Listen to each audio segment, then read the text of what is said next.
Peanut the squirrel touches off social media firestorm after New York officials euthanize beloved rodent.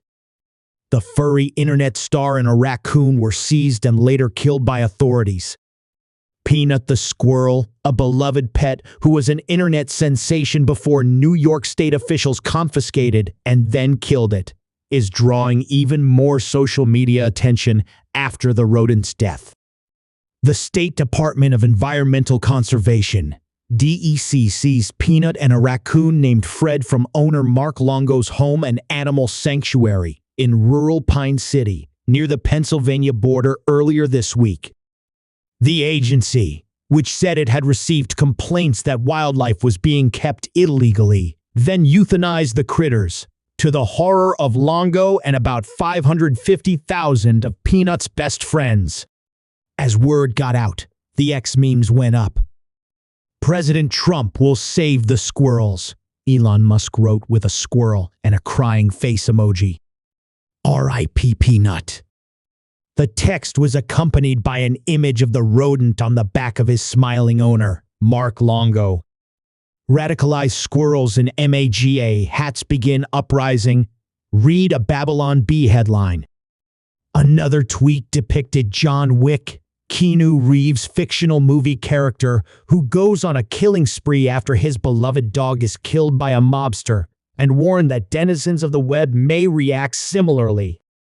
While some memes expressed humor, others dripped with outrage that the DEC and Chemung County Health Department had put the animals down to test them for rabies. State law requires people to get a license if they wish to own a wild animal. Longo, who adopted Peanut some 7 years ago, has said he was working to get certified as an educational animal. Peanut's popularity was no joke. An Instagram page dedicated to the squirrel has more than 550,000 followers, and the couple uploaded their playful interactions with the rodent and other animals they care for. Longo and his wife established the animal sanctuary, called Peanut's Freedom Farm, last year, inspired by the squirrel.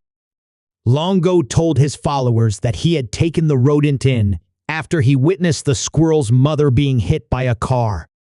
The squirrel refused to return to the wild and became attached to the couple. The incident was no laughing matter for Longo.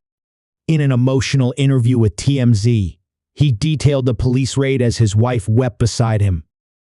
"It's not only torn my family apart, but Peanut was the cornerstone of our nonprofit animal rescue," Longo said. "And 10 to 12 DEC officers raided my house as if I was a drug dealer. I sat outside my house for 5 hours. I had to get a police escort to my bathroom," Longo said. "I wasn't even allowed to feed my rescue horses breakfast or lunch. I sat there like a criminal after they interrogated my wife to check out her immigration status." Longo said authorities went through every cabinet, nook and cranny of his house during the search. They got a search warrant. 4 departments and a judge signed off on a search warrant for a squirrel and a raccoon. "And then they took them and killed them," a visibly upset Longo said. The New York State Police directed Fox News Digital to DAC when asked to comment. DEC did not immediately respond when contacted. In announcing the rodent's death and holding a framed drawing of the squirrel, Atiri Longo told followers on an Instagram video that Peanut was the best thing that ever happened to us. RIPM, YBESTFRIEND. "Thank you for the best 7 years of my life," he wrote in the caption. "Thank you for bringing so much joy to us and the world. I'm sorry I failed you, but thank you for everything."